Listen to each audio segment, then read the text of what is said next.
Poland and NATO scrambling military jets as Russia launches a massive assault on Ukraine from the air.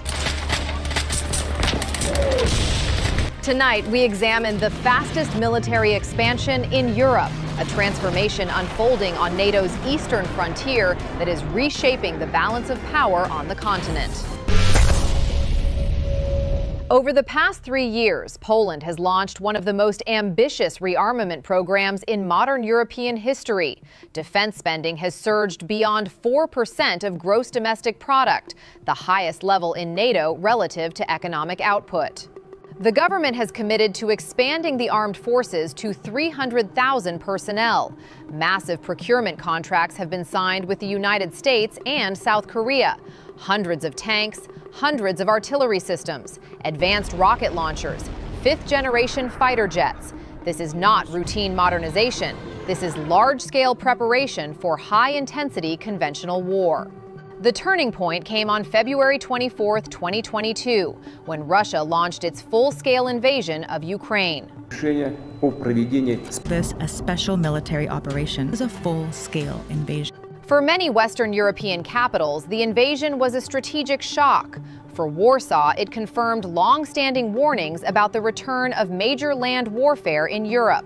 Poland shares more than 500 kilometers of border with Ukraine.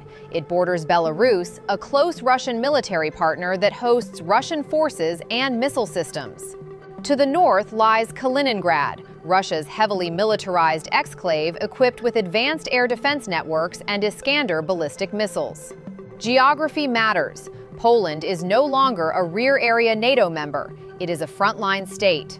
Within months of the invasion, Warsaw passed the Homeland Defense Act, accelerating military expansion at a pace unmatched in Europe. Defense spending jumped sharply, rising above 3.9% in 2023 and exceeding 4% in 2024 and 2025. By comparison, many European NATO members still struggle to reach the alliance's 2% target. The objective is clear: scale.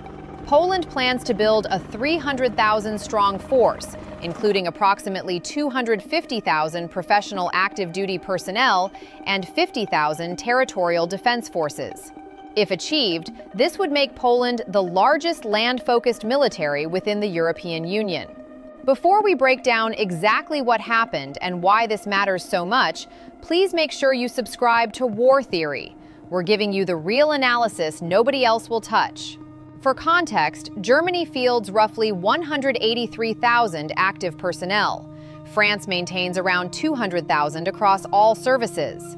The United Kingdom operates with approximately 148,000 active troops. Poland intends to surpass them in sheer manpower. But numbers alone do not determine battlefield dominance. The real story lies in armor and artillery. Poland is rebuilding its armored corps on a scale not seen in Europe since the Cold War. The country has signed contracts for 116 M1A1 Abrams tanks and 250 M1A2 SEP-V3 Abrams tanks from the United States. The SEP-V3 variant represents one of the most advanced operational versions of the Abrams platform, featuring upgraded armor protection, enhanced thermal imaging systems, improved communications networks, and modernized fire control systems. Deliveries began in 2023 and continue through the mid-2020s. Simultaneously, Poland signed a landmark agreement with South Korea for 180 K2 Black Panther tanks, with a broader framework agreement for up to 1,000 K2 and K2 PL variants. The K2 is a highly modern main battle tank equipped with advanced digital architecture, an autoloader system, and strong mobility characteristics. The K2 PL variant will include additional armor and partial production within Poland itself. In addition to Abrams and K2 acquisitions, Poland continues operating and upgrading more than 200 Leopard 2 tanks, including modernized Leopard 2 PL variants. If all announced procurement plans are fulfilled, Poland could field well over 1,000 modern main battle tanks by the early 2030s, potentially the largest modern tank fleet in Europe. This scale signals a deliberate emphasis on heavy armored warfare, and the lessons driving that emphasis are coming directly from Ukraine. The war in Ukraine has demonstrated that artillery remains decisive in high-intensity conventional conflict. Firepower, massed at scale, shapes the battlefield. Poland has taken note. Warsaw initially acquired 20 HIMARS rocket artillery systems from the United States. It later signed framework agreements that could expand that number dramatically, with public announcements referencing up to 486 additional launchers under what is known as the HIMARS program. HIMARS provides precision strike capability at distances exceeding 70 kilometers using guided multiple launch rocket systems and up to 300 kilometers using ATACMS missiles. This capability enables deep operational strikes against command centers, logistics hubs, and missile launch sites. Alongside HIMARS, Poland signed contracts for 672 K9 Thunder self-propelled howitzers from South Korea. The K9 is a 155mm artillery system capable of rapid, sustained fire and high mobility. Poland is also continuing production of its domestically manufactured Crab self-propelled howitzer, further expanding its artillery inventory. Combined, these systems could give Poland one of the most formidable artillery forces in Europe. But armor and artillery cannot operate in isolation. Modern land warfare demands layered air defense. Poland has invested heavily in Patriot missile systems under the Wisła program, designed to provide medium-range air and missile defense against ballistic missiles and aircraft.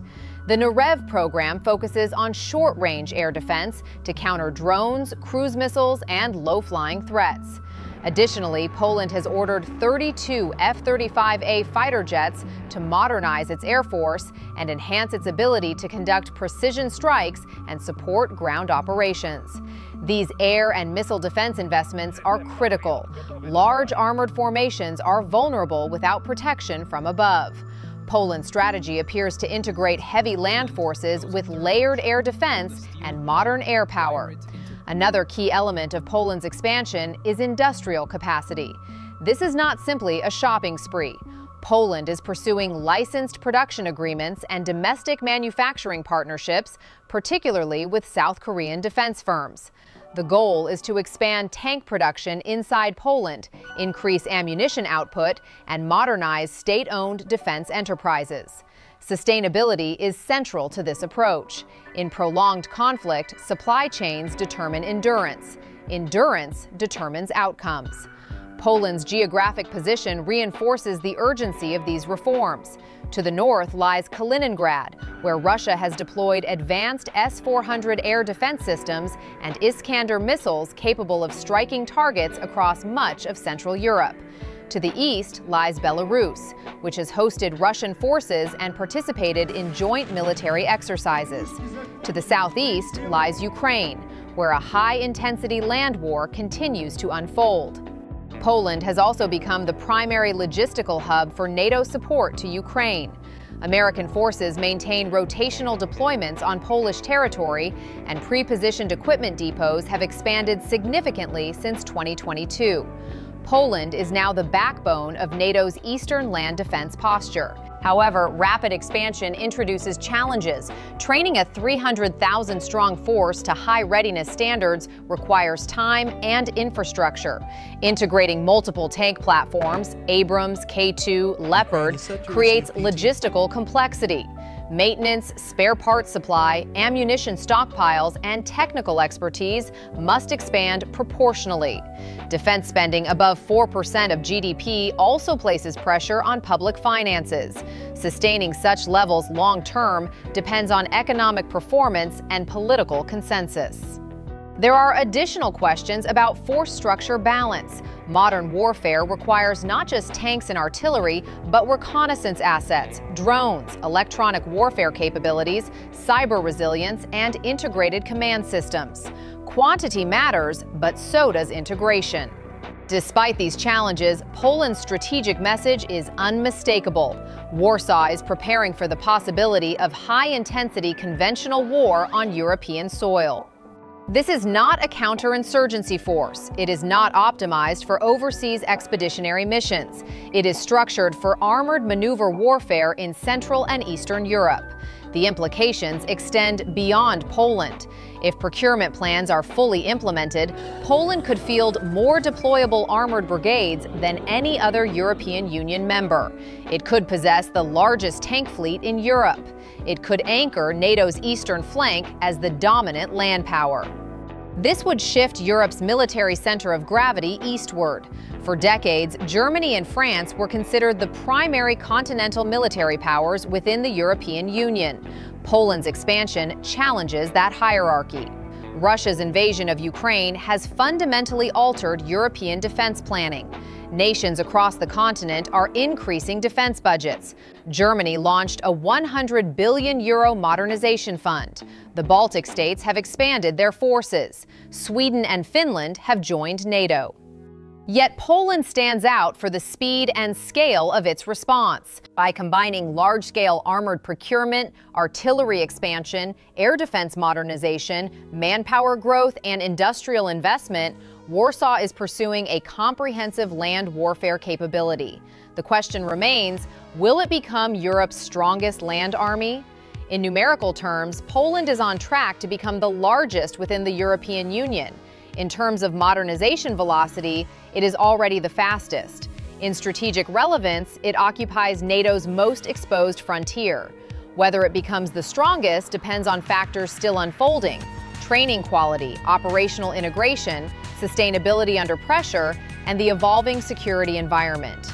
But one conclusion is clear: Poland has made a historic decision. It will not rely solely on alliance guarantees. It is building hard power at scale. And in doing so, it is reshaping the military balance of Europe. As the war in Ukraine continues and tensions along NATO's eastern flank persist, Poland's transformation may prove to be one of the most consequential defense developments of the decade. The coming years will reveal whether this expansion becomes the foundation of durable deterrence or the preparation for a conflict Europe hopes never arrives.